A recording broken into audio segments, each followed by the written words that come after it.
Boo! Hello! You have no idea how happy I am to be making this video. We have a date and it's now less than a week away.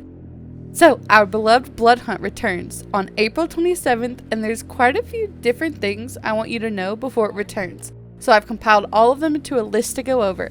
7 things you should know before Bloodhunt returns. They're not in any order though, so we'll just start with number 7. Achievement Hunters. If you're an achievement hunter, oh boy do I have good news for you. The game now has a bunch of Steam achievements that have some really hilarious names. Here are a few of my favorite. Woo.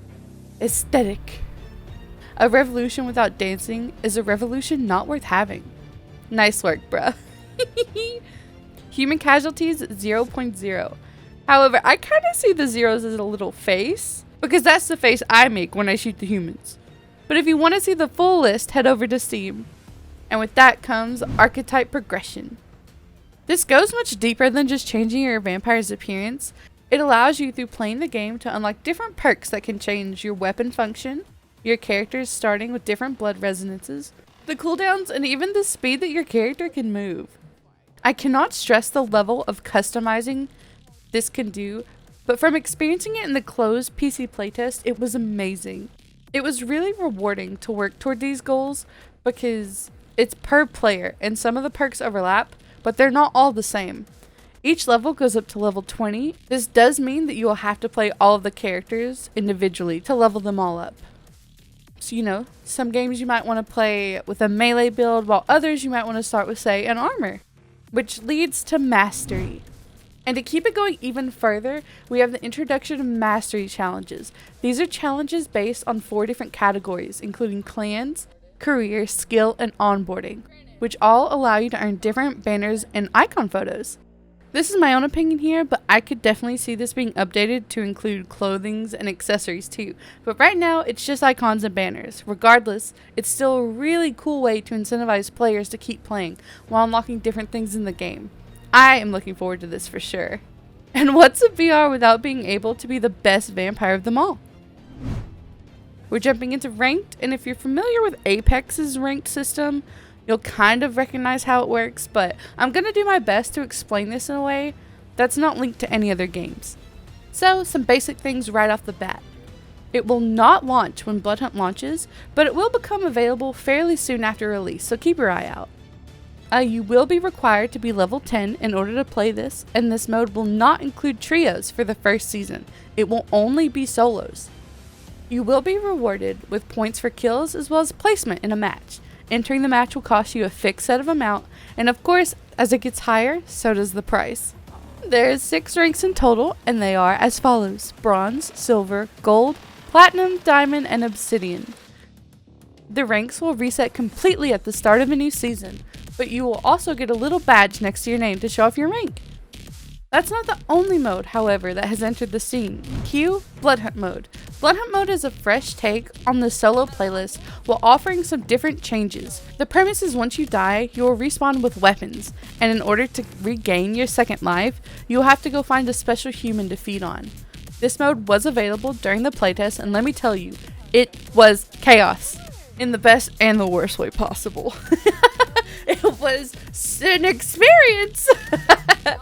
I'm keeping this part though kind of vague on purpose because there were issues that the community brought forth to the Shark Mob team, and they have since released a statement talking about things they'd like to keep an eye on and change for the mode, and because of this I think it's more safe to just wait until the mode returns, in case there are any really large changes to it.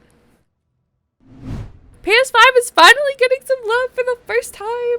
PlayStation users are finally going to be able to play Bloodhunt. It's been such a long time coming, but with good reason.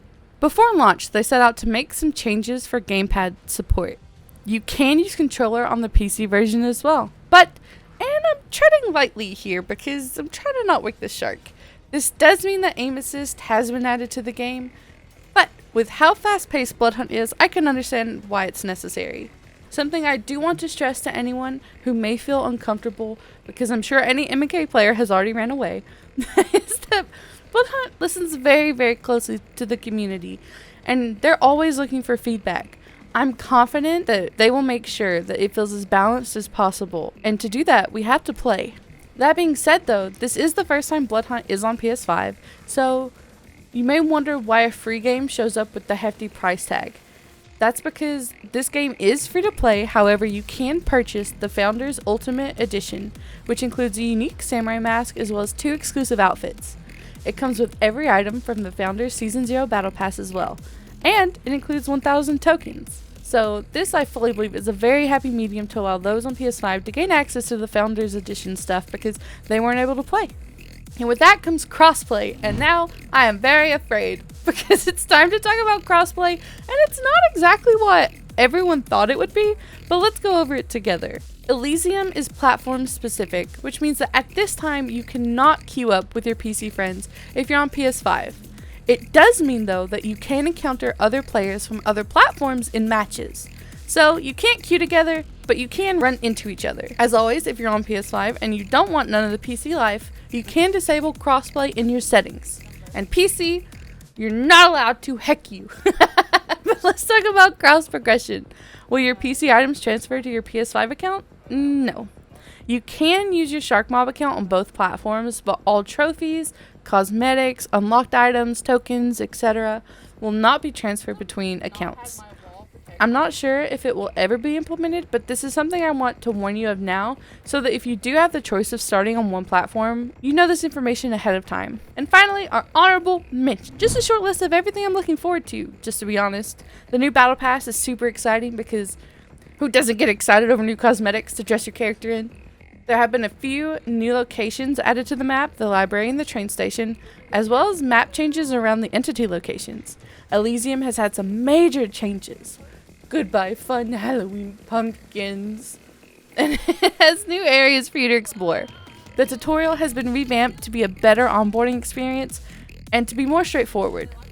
The status effects changes during the match, like faster red gas and starting out with random resonances, has also made a return, which might not be a big deal, but it was something I liked a lot, and I'm glad it's a feature that's staying. And finally, the new clan.